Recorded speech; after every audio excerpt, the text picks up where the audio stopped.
Mes chers amis, bonjour et bienvenue dans cette guidance pour le mois de mars 2024. Alors, une rapide introduction pour vous présenter les jeux utilisés. Nous sommes dans la saison des poissons, dans le monde de l'imaginaire, bien entendu.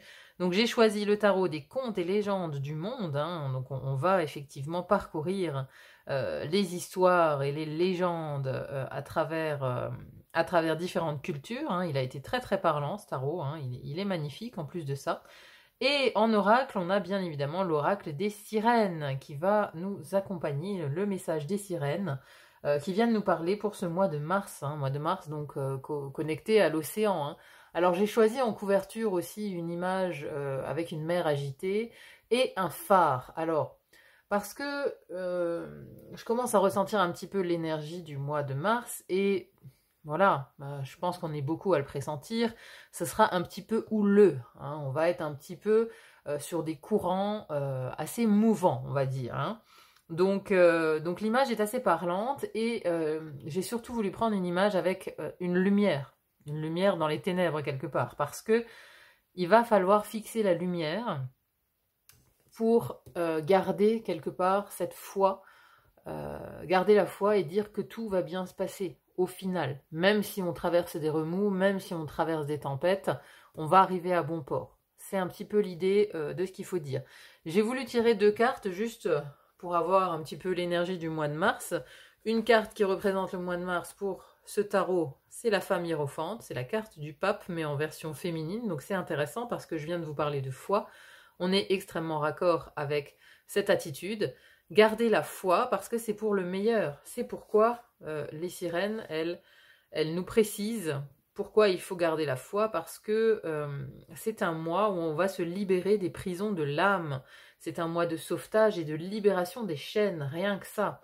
On sent qu'il y a de lourds karmas ici qui vont être libérés, comme dissous dans l'eau un petit peu, ou en tout cas, moi j'ai l'impression que ça va commencer ici au mois de mars à s'accélérer. On sent déjà les énergies qui sont par contre très lourdes. J'avais encore beaucoup de 10 de bâton dans les tirages, donc on a encore cette idée de fardeau, de choses qui pèsent lourd sur le dos, dont on a envie de se défaire.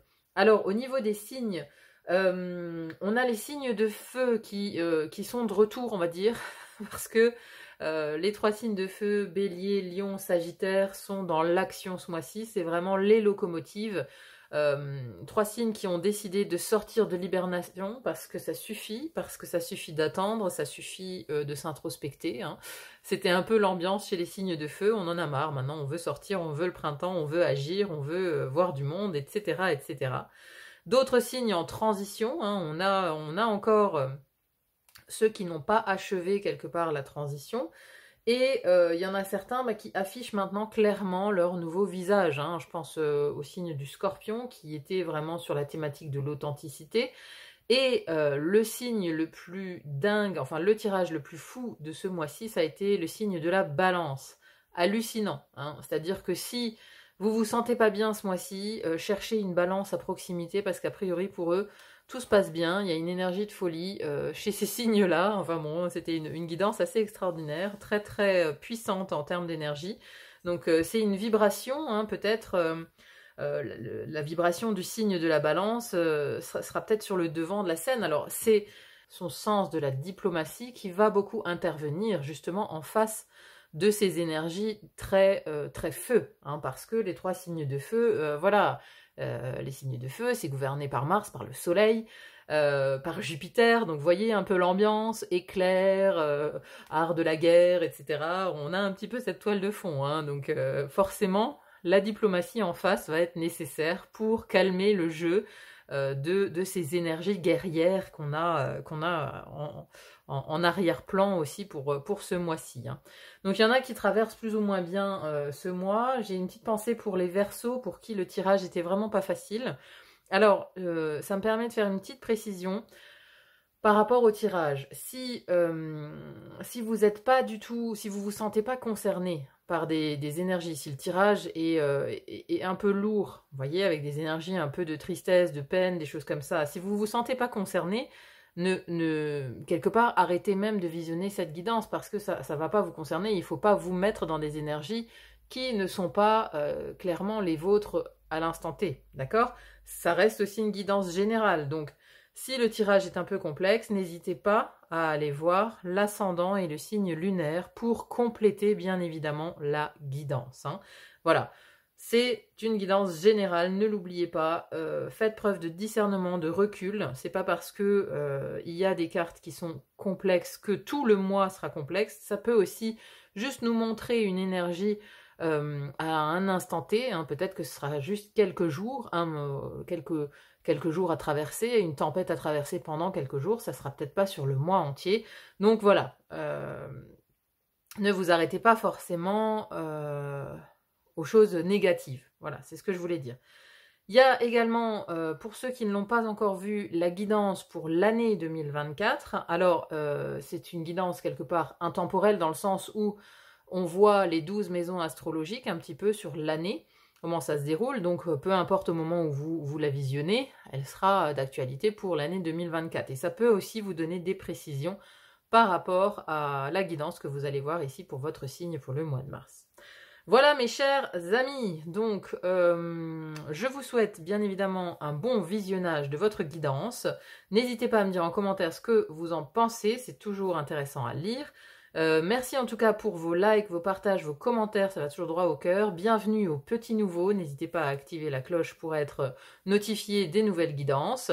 Et moi je vous souhaite un très très beau mois de mars et je vous dis à très vite pour une autre guidance. À bientôt, bye bye.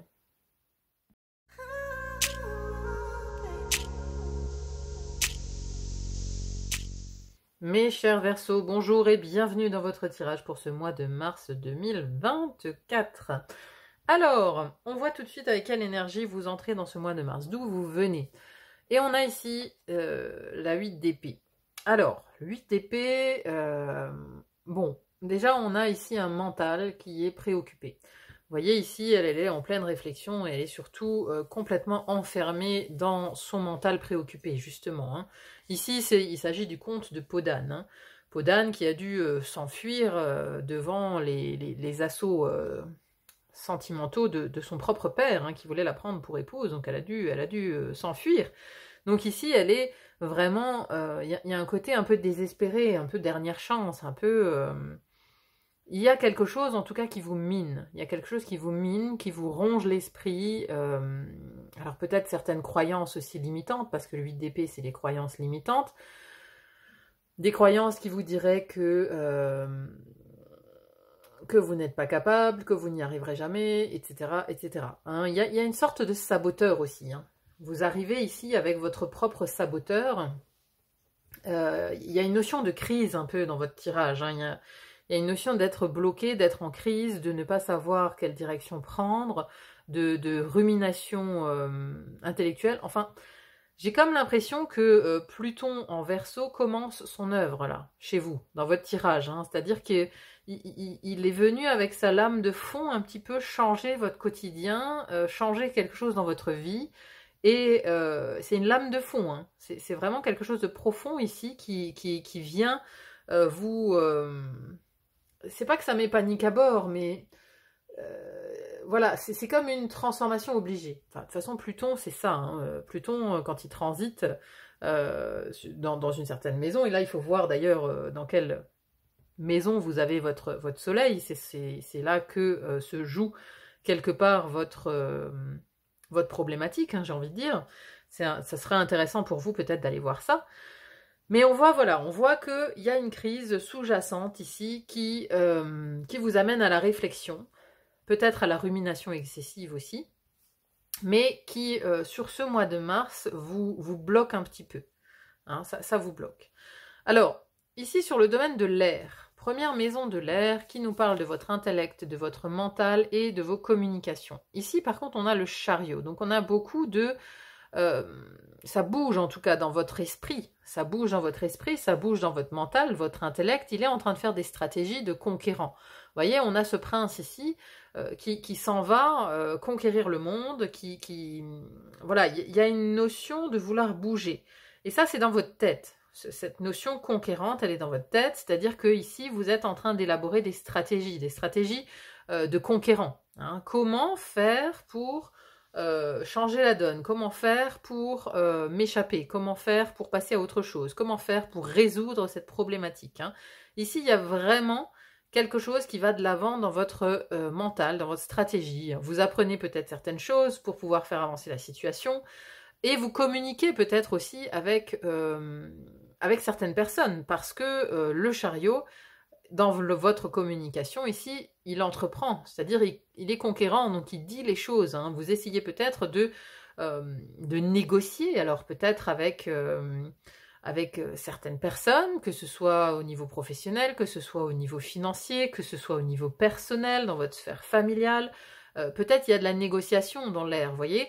On est en discussion, quoi. Mais on a ce positionnement quand même de conquérant, de prince. Vous voyez, on a une stature où on essaye de mettre un peu d'autorité dans ses communications. À côté de ça, dans la maison des relations aux autres, associations et contrats, on a le cavalier de coupe. Alors, le cavalier de coupe, lui, c'est le messager du cœur. Le messager du cœur qui a un idéal. Il est utopiste, en fait. Le cavalier de coupe, il a des valeurs profondes, des valeurs du cœur. Il fait les choses avec cœur, pour le cœur, par le cœur. Il a le cœur sur la main et il œuvre pour le bien de tous. Il a de très bonnes intentions, ce cavalier de coupe. Vous voyez? Donc, vous, quelque part, c'est des négociations pour mettre tout le monde d'accord. Peut-être pour mettre fin à un certain conflit, un conflit familial, un conflit amical, un conflit professionnel. Voyez, vous essayez peut-être un peu d'être le médiateur ici, avec ce chariot à côté. On a l'impression d'être le médiateur, de vouloir apporter un message du cœur, un message valeureux en fait, hein, un message empli de bonnes intentions quelque part avec ce cavalier de coupe. Hein, donc c'est peut-être la position que vous avez aussi ici, d'essayer d'être le médiateur en fait, d'essayer de mettre les gens d'accord dans un certain conflit, ou en tout cas dans quelque chose qui vous prend la tête ici. Parce que justement, ici, la maison la plus compliquée, c'est la maison de l'eau, ce sont vos émotions qui sont vraiment mises à mal ce mois-ci, hein, parce qu'on a, dans la vie intérieure, on a le 3 d'épée, et dans la vie intime, on a la lune. Donc ce sont vraiment ici deux cartes assez difficiles. On a ce 3 d'épée qui nous parle quand même de peine, de tristesse, de blessures ici, hein, vous voyez, elle s'inflige des blessures, et ça c'est dans votre vie intérieure. Donc, il y a quand même ce coup de tonnerre ici qui vient vous faire changer dans votre propre philosophie de vie, en fait. Parce que justement, vous étiez peut-être ce cavalier de coupe qui avait certaines valeurs, qui œuvrait, parce que vous êtes Verseau, vous œuvriez peut-être pour un collectif, pour un groupe, et vous aviez à cœur justement que tout le monde, que ce groupe soit harmonieux, que ce groupe fonctionne. Et ici, voilà, peut-être y a-t-il conflit, chose que vous ne comprenez pas, qui vous a mis dans cet état-là, qui vous a isolé dans votre propre individualité. Peut-être que le groupe a explosé, peut-être que... voilà, tout ça, ça a mis à mal vos valeurs personnelles. Et on a une certaine souffrance intérieure, parce que je pense que vous ne comprenez pas.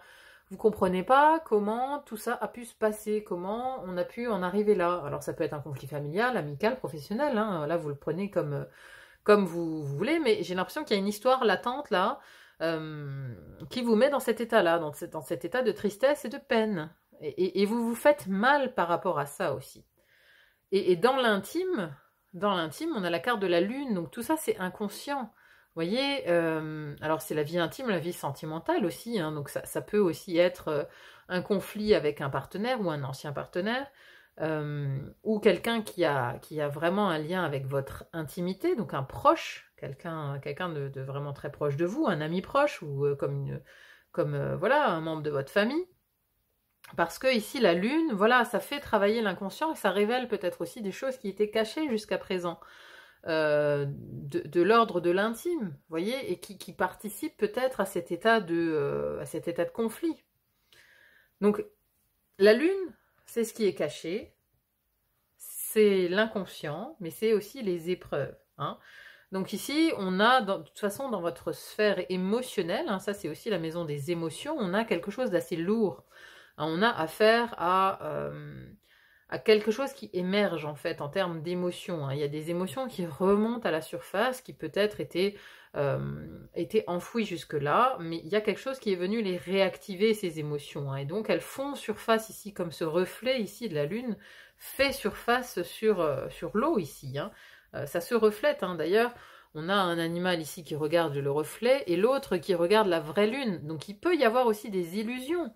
On peut se rendre compte qu'on s'est illusionné sur une personne, sur quelqu'un, ou sur des sentiments, qu'on s'est nous-mêmes inventé peut-être des sentiments, parce que ici on a l'idée de se faire mal nous-mêmes, avec ces croyances limitantes, cette souffrance dans la vie intérieure et dans la spiritualité. Voilà, il y a peut-être ici, on découvre qu'on s'est fait berner. Et forcément, ça fait mal à l'intérieur parce qu'on n'a rien vu venir, parce qu'on a été trahi, parce qu'on a été incapable de le voir. Donc forcément, excusez-moi. Forcément, tout ça, ça met les émotions à mal. Donc, on en arrive à la maison du feu.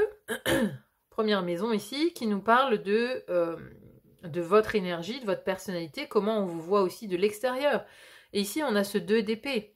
Donc, on vous perçoit comme étant bloqué, comme ne sachant pas quelle décision prendre, en fait. Vous paraissez extrêmement fermé ce mois-ci, alors que vous, d'habitude, vous allez de l'avant, vous allez à la rencontre des personnes, vous êtes plutôt quelqu'un d'ouvert. Ici, vous paraissez fermé, vous paraissez en réflexion, vous paraissez tendu, dans la contradiction, en train de chercher quelque part la sortie du tunnel, en train de chercher la réponse, en train de chercher une solution. On vous voit bloqué entre 2 énergies, entre 2 options, entre 2 contradictions. Il y a quelque chose de bloqué. Vous n'êtes pas apte en fait vous n'êtes pas apte à communiquer dans vos communications. On voit quand même qu'elles sont nombreuses, mais voilà, il y a quand même une fermeture. Mais c'est plus la fermeture du cœur ici. La parole, elle est là à vous parler parce que vous aimeriez, je pense, dénouer tous les nœuds, vous aimeriez régler la situation, mais vous avez aussi une posture ici de conquérant, donc il y a une posture de je reste sur ma position, vous voyez? C'est-à-dire que vous négociez, mais vous restez sur votre position. Parce qu'à côté de ça, on a la reine d'épée.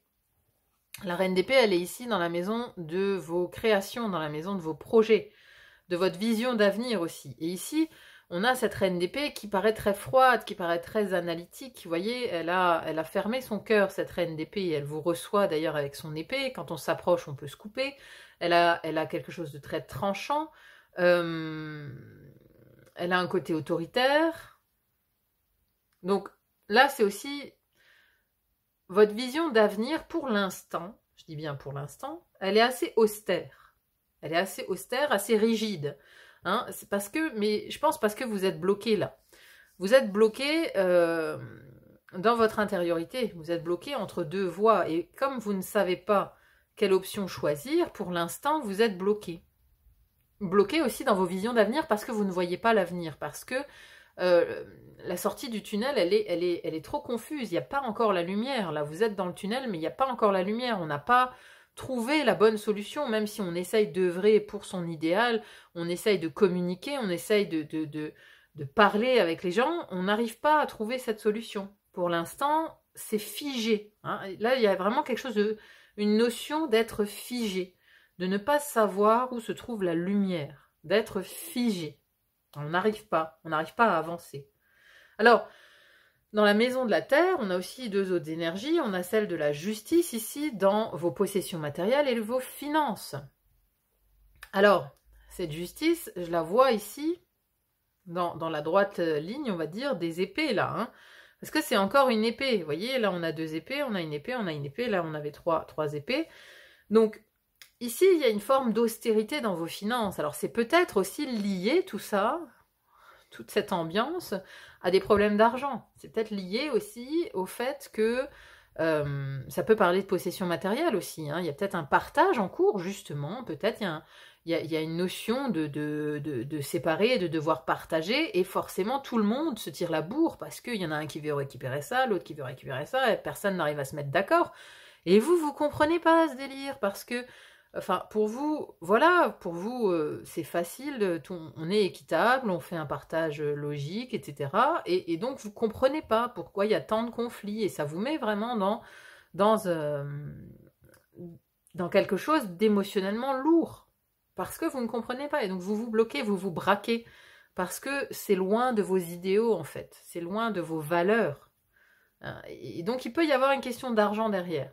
Parce qu'il y a une notion de prendre ses responsabilités. Ici, avec la justice, on est responsable. Hein, on a un côté... il faut prendre des décisions. Hein, il faut trancher pour équilibrer les choses, pour arriver à l'harmonie. Hein. La justice, elle demande d'équilibrer, elle demande l'harmonie, elle demande de régler les choses, de reprendre ses responsabilités pour régler les choses. Pareil, si vous avez des dettes depuis longtemps, ici, la justice, elle vient quelque part vous responsabiliser pour régler ces dettes. Hein, les bons comptes font les bons amis, ça peut être quelque chose comme ça aussi. Peut-être que quelqu'un vous a prêté de l'argent il y a longtemps et que vous, bah voilà, c'était pas forcément votre préoccupation première de rembourser cette personne, et aujourd'hui elle vient vous demander des comptes, elle vient vous demander de récupérer cet argent. Donc voilà, vous savez pas comment faire, parce que peut-être que vous l'avez pas cet argent là tout de suite. Hein, il y a quelque chose de complexe. Il y a quelque chose de complexe ici. Il y a une situation compliquée qui vous prend la tête, en tout cas ce mois-ci. À côté de ça, dans la vie professionnelle, on a le valet de bâton. Alors, ici, dans la vie professionnelle, on a quand même une idée de nouvel élan. Alors, le valet de bâton, c'est quand même un nouveau désir. On a un nouveau désir professionnel. On a envie peut-être de faire autre chose, on a envie d'aller vers autre chose, peut-être de changer de voie, de se reconvertir. On a un nouveau désir qui nous habite. Et j'ai envie de dire, l'optimisme, ce mois-ci, viendra de là. Parce que le valet de bâton, il est très optimiste. Hein. Vous voyez, voilà, il y a ici des régiments de bananes qui sont pleins. Il y a une abondance quand même dans le travail. Il y a quelque chose qui... Il y a une flamme quand même qui est là pour de nouveaux projets, pour de nouvelles envies au niveau professionnel. Et la note positive quand même, parce qu'il y en a, ne paniquez pas, à la fin du mois, on a ce cavalier de denier. Et le cavalier de denier, il est stable, il s'est stabilisé. Donc, c'est un peu comme si, au mois de mars, vous êtes un peu dans l'œil du cyclone, j'ai envie de dire. Hein. Il y a le plus gros de la tempête qui se joue ici. La tempête émotionnelle, hein, je veux dire, qui vous habite là, et ce côté responsabilisation, le fait de devoir trancher, de se positionner, d'avoir, voilà, d'être cette reine d'épée, d'être cette justice. D'ailleurs, la reine d'épée, elle est juste en dessous de la justice. Hein. La justice, c'est l'arcane majeur, c'est celle qui domine, donc justement, le roi et la reine d'épée. Donc, voilà, c'est ce mois-ci que ça se joue. On a quand même le cavalier de denier qui est stable, qui est ancré, qui va en fait vers la stabilité, qui recherche la stabilité, mais parce que, voilà, vous avez quand même, là, pendant le mois de mars, vous essuyez une tempête. Hein, c'est comme vous êtes sur un bateau, voilà, pendant un mois, vous essuyez une tempête, et vous vous démenez, quoi. On voit que vous vous démenez. Hein. Là, lui, voilà, il est dans son bateau, là, le chariot.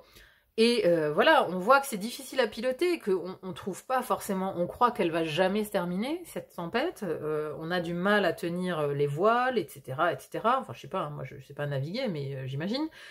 Et à la fin du mois, on a quand même la tranquillité qui revient. Le cavalier de denier, il est dans une logique doucement mais sûrement.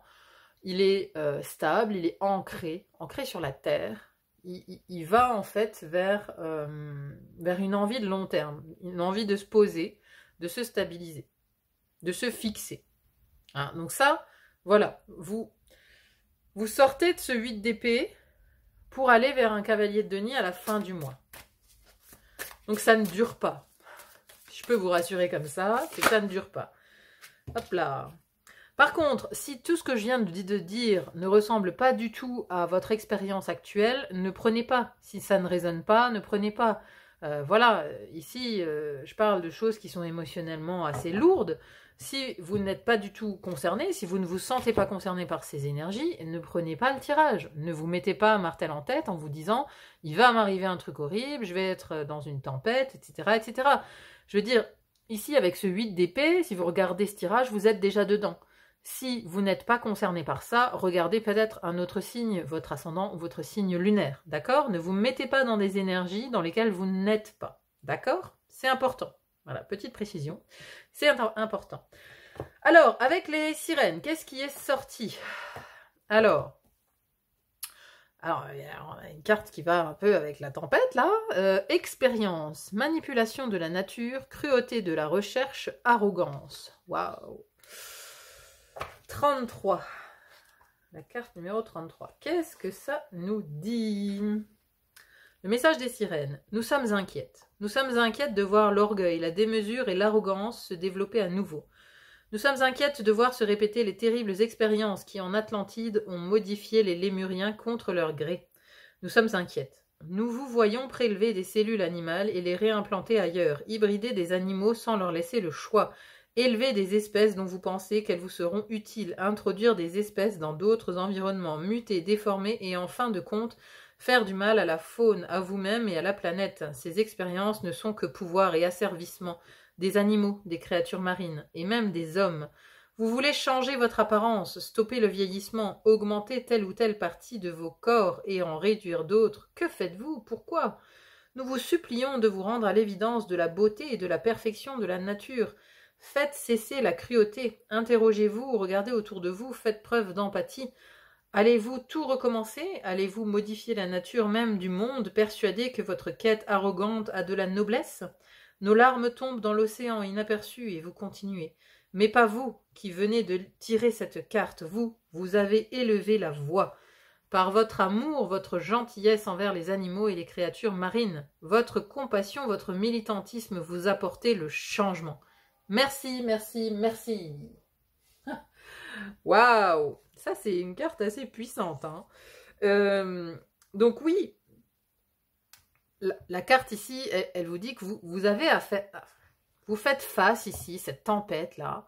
Vous avez justement, vous avez des valeurs. Vous avez la main sur le cœur. Vous avez de bonnes intentions. Et vous avez affaire en face de vous des gens voilà, qui ressemblent ici à ce truc noir-là, dégueu.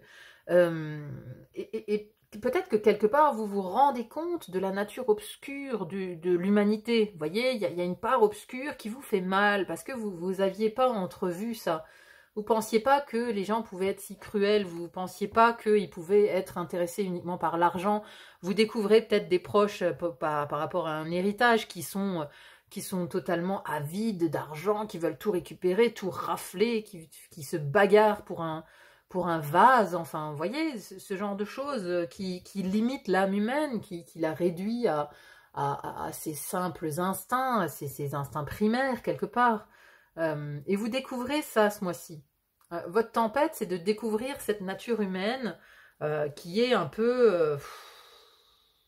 qui est pas belle, quoi, qui est pas jolie. Alors, peu importe où vous la découvrez, hein, si vous la voyez à un niveau personnel, à un niveau... intime, amoureux, enfin, il y a quelque chose en tout cas où vous découvrez la vraie nature des gens et ça vous met à mal en fait. Ça vous met à mal, ça vous... vous comprenez pas. Ça vous met comme ça vous bloque quoi. Ça vous met dans cet état-là, vous bloquez et comme vous bloquez, bah, après vous devenez intransigeant en fait. Vous devenez intransigeant parce que vous avez des valeurs, parce que vous pensez différemment, vous avez le cœur sur la main. Et vous comprenez pas qu'on puisse être comme ça dans cette noirceur d'âme. Vous comprenez pas ça. Mais voilà, c'est quelque chose que vous allez régler ce mois-ci, amis Verseau. C'est quelque chose que vous allez régler ce mois-ci parce que le mois prochain, on a ce cavalier de denier qui se stabilise. Hein, mais il y a des choses à comprendre en fait. Hein. Il y a des choses à comprendre. Donc il y a une volonté ici de vous interposer, peut-être d'être ce médiateur ici pour des valeurs des bonnes valeurs, des valeurs de paix, des valeurs d'amour. Hein, parce que ce cavalier de coupe, il a le cœur sur la main. Hein, il a des valeurs. en fait. Donc voilà. Bon, c'est assez spécial comme tirage ici, hein, vraiment. Encore une fois, je vous le dis, ne prenez que si ça résonne. Si ça résonne en vous, voilà. Si ça résonne pas, si vous n'êtes pas du tout dans ces énergies, ne vous mettez pas dedans inutilement. Hein. Allez quand même compléter ici la lecture par le visionnage de votre ascendant ou de votre signe lunaire qui vous parlera peut-être plus. Hein. Si ça ne vous parle pas, ne prenez pas. Voilà, petit conseil. En tout cas, merci beaucoup d'être là sur la chaîne. Merci pour vos commentaires, vos partages, vos... J'arrive plus à parler, je suis désolée. Vous êtes le dernier signe là que je fais pour ce mois-ci. Merci beaucoup. À bientôt sur le fil d'Ariane. Je vous souhaite un bon mois de mars. N'oubliez pas, il y a une sortie de crise à la fin du mois. En plus de ça, lui, il regarde bien vers l'avenir. Il est stabilisé. Voilà. Donc, l'œil du cyclone, c'est maintenant, mais ça ne va pas durer. Ayez confiance, gardez la foi. Ayez le futur en objectif, en ligne de mire, parce que voilà, ça ira mieux demain. Voilà mes amis Verseau. Merci infiniment pour tout, bon mois de mars et à très vite pour une autre guidance. À bientôt, bye bye.